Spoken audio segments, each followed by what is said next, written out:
À l'agence Pôle emploi de Sarreguemines, avant le confinement, une dizaine d'agents travaillaient déjà à domicile. À partir du 17 mars, cela a été la règle pour tous. Assez rapidement, l'ensemble des 55 agents a été fourni en ordinateur portable pour assurer leur mission de service public Pôle emploi, tant auprès des entreprises qu'auprès des demandeurs. Pendant la période de confinement, c'était peut-être un peu moins évident concernant les offres d'emploi, mais on a accentué sur les techniques de recherche, sur les CV, on a retravaillé les lettres de motivation, on a regardé ce qui était potentiellement mis en place sur toutes les formations à distance, où l'offre de service s'est complètement développée pendant cette période-là.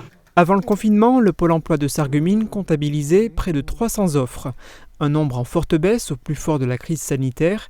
Il n'y avait par exemple aucune offre d'enregistrée durant cette période pour travailler dans les secteurs de l'industrie ou du bâtiment. A l'inverse, la grande distribution et le secteur de la santé étaient en quête de salariés pour faire face à la crise sanitaire.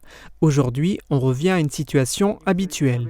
Depuis la fin du confinement, nous avons senti une reprise des offres d'emploi. Nous sommes aujourd'hui à 210 offres, dont notamment l'industrie qui arrive en première position, suivie du commerce et du bâtiment. Plus de 200 offres d'emploi, mais plus de 7500 demandeurs d'emploi inscrits en avril à l'agence Pôle emploi de Sarreguemines. Inutile de dire que tous ne retrouveront pas immédiatement du travail. Mais il ne faut pas se laisser abattre. Une attitude positive permet de se sortir plus facilement d'une période difficile et il ne s'agit pas que de belles paroles. Les employeurs préfèrent rencontrer des demandeurs d'emploi souriants et dynamiques.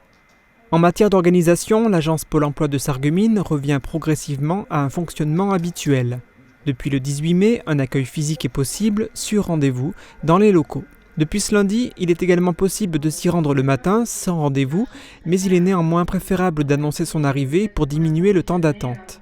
Du côté des agents, un tiers est resté en télétravail, les autres sont sur site. On travaille par rotation, donc les personnes sur site et en télétravail ne sont pas toujours les mêmes. Cela permet en fait justement aux conseillers de proposer des rendez-vous aux personnes qu'ils accompagnent, aux entreprises qu'ils accompagnent dans les recrutements ou pour les questions d'anonymisation. Avant le confinement, l'agence Pôle emploi avait su créer une bonne dynamique de travail en groupe avec les entreprises et les demandeurs d'emploi. Compte tenu des restrictions concernant le nombre de personnes admises dans un même endroit, il va falloir trouver de nouvelles solutions.